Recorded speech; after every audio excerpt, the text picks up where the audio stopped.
Hello everyone, एक बार फिर से आप सभी का एक नई वीडियो में स्वागत है। आज मैंने इस वीडियो में इंग्लिश को और भी ज़्यादा आसान कर दिया है, यानी इंग्लिश सेंटेंसेस को आप बिना कोई डिफिकल्टीज को आप बना पाएंगे। इस वीडियो में मैंने जो फ्रेजेस लिया है, इन सभी फ्रेजेस से आपका रूबरू होना ही इंग्लिश आसान होने का रास्ता है। यदि आप मेरे चैनल में नए हैं तो चैनल को सब्सक्राइब करें और वीडियो को लाइक नहीं किए हैं तो वीडियो को लाइक करें। इस वीडियो को बिना स्किप किए हुए देखें ताकि एक एक कॉन्सेप्ट आपके ब्रेन तक प्रॉपरली ट्रांसफर हो सके। तो आइए शुरू करते हैं। यहां पर जो सबसे पहला फ्रेज है ये है पुट ऑन। पुट ऑन का मतलब पहनना, यानी शर्ट पहनना, पैंट पहनना, टोपी पहनना, जूते पहनना। जब इस तरह की वस्तुओं का पहनने का यदि संदर्भ हो, कॉन्टेक्स्ट हो, तब आप पुट ऑन का यूज करें। आपने इस तरह की सेंटेंसेस जरूर सुना होगा कि वह लड़का ड्रेस पहनकर स्कूल जाने की तैयारी कर रहा था, या तो मैं कपड़े पहनकर ऑफिस जाने ही वाला था। इस तरह की सेंटेंसेस में आप पुट ऑन का यूज कर सकते हैं। यदि मैं आपको यह बोलूं कि रोशनी अपना कोट पहनी और चली गई, Roshni put on her coat and went on. Roshni put on her coat and went on. चलिए चलते हैं नेक्स्ट फ्रेजल वर्ब पे। Take off. टेक ऑफ का मतलब वस्त्र उतारना, या तो पहने हुए कपड़े को उतारना, और इसका एक और मीनिंग होता है उड़ान भरना, यानी हवाई जहाज का उड़ान भरना। अब मैं इन दोनों मीनिंग को लेते हुए मैं इंग्लिश का अलग अलग दो सेंटेंसेस एग्जांपल के तौर पर लेता हूं। कमरा गर्म था इसीलिए मैंने अपना स्वेटर उतार दिया। तो आप बोल सकते हैं the room was warm so I took of my sweater. The room was warm so I took of my sweater. और यदि इसका मीनिंग एक उड़ान भरना है तो इसे सेंटेंसेस में इस तरह इस्तेमाल करें। हवाई जहाज कुछ ही मिनटों में उड़ान भरेगी। तो आप बोल सकते हैं the plane will take off in a minute. The plane will take off in a minute. यहां पर नेक्स्ट फ्रेजल वर्ब है पिक अप। पिक अप का मतलब भी दो मीनिंग होता है, एक ढोना और दूसरा फोन उठाना। यहां पर ढोना का मतलब किसी को लेने के लिए जाना। आपने इस तरह की सेंटेंसेस सुना होगा कि किसी के रिश्तेदार आ रहे हैं तो स्टेशन से उन्हें पिकअप करना है या लेने के लिए जाना है, यानी वहां से आपको घर तक ढो के लाना है। इन दोनों मीनिंग को लेते हुए मैं सेंटेंसेस उदाहरण के तौर पर लेता हूं।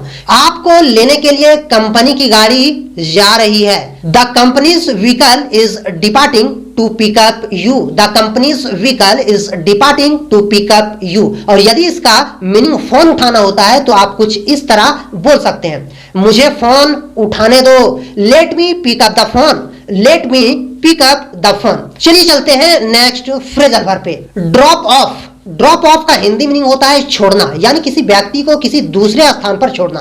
आपने इस तरह की सेंटेंसेस सुना होगा कि मुझे अपने बच्चों को सुबह सुबह स्कूल तक छोड़ना होता है, या तो आज मैनेजिंग डायरेक्टर को एयरपोर्ट तक छोड़ना है। यहां पर इस तरह की सेंटेंसेस में आप ड्रॉप ऑफ का यूज करें। यदि मैं आपको यह बोलूं कि उन लोगों ने मुझे मुख्य द्वार पर छोड़ दिया, they drop me off at the main entrance. Next phrasal verb है गेट ऑन। गेट ऑन का मतलब चढ़ना, घोड़े पर चढ़ना, कार पर चढ़ना, बस पर चढ़ना, ट्रेन पर चढ़ना। जब आप इन सब वाहनों या सवारियों पर चढ़ रहे हैं तब आप गेट ऑन का यूज करें। आपने इस तरह की सेंटेंसेस सुना होगा कि मैं कार पर चढ़ ही रहा था तभी रोशनी पीछे से आ गई, या तो आपने इस तरह की सेंटेंसेस सुना होगा कि राजा घोड़े पर चढ़ा।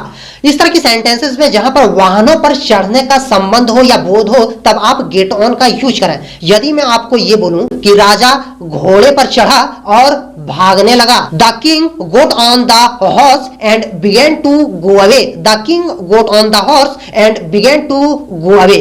यहां पर नेक्स्ट फ्रेजल वर्ब है गेट ऑफ। गेट ऑफ का मतलब उतरना। अब तो भैया राजा जी घोड़े पर चढ़ गया, आप कार पे चढ़ गए और ट्रेन पर भी चढ़ गए, बस पर भी चढ़ गए। अब आपको भैया उन सब वाहनों से उतरना है। राजा जो भाग रहा था उसे पकड़ लिया गया, अब उसे घोड़े से उतरना है।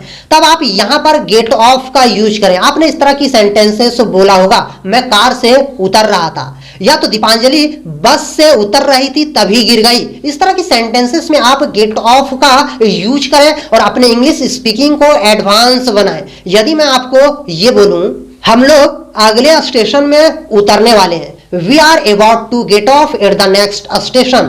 We are about to get off at the next station. यहां पर नेक्स्ट फ्रेजल वर्ब है रन आफ्टर। रन आफ्टर का यदि हिंदी मीनिंग देखा जाए तो इसका मतलब होता है पीछे पीछे दौड़ना या तो पीछे लगना। पुलिस चोर के पीछे दौड़ रहा था, या तो पुलिस चोर के पीछे लगा हुआ था, या तो कुत्तों के पीछे जंगली जानवर पीछे पीछे लगे हुए थे। इस तरह के सेंटेंसेस में आप रन आफ्टर का यूज करें। यदि मैं आपको यह बोलूं कि बिल्ली चूहे के पीछे दौड़ रही थी, the cat was running after the rat, the cat was running after the rat, ये सारे फ्रेजल वर्ब लिटरेचर को स्ट्रॉन्ग करने में एक अहम भूमिका निभाएगा। यहां तक कि आपके इंग्लिश स्पीकिंग को भी एडवांस बनाएगा और आपके इंग्लिश लैंग्वेज की बुनियाद को भी स्ट्रॉन्ग करेगा। तो मैं आपसे उम्मीद करूंगा कि इस वीडियो को लाइक करें, चैनल को सब्सक्राइब करें और इस तरह की वीडियो को ज्यादा से ज्यादा लोगों तक शेयर करें, ताकि इस तरह की कॉन्सेप्ट को पढ़कर समझकर वे लोग भी अपने इंग्लिश लिटरेचर, इंग्लिश लैंग्वेज को स्ट्रॉन्ग कर सकें। Thank you.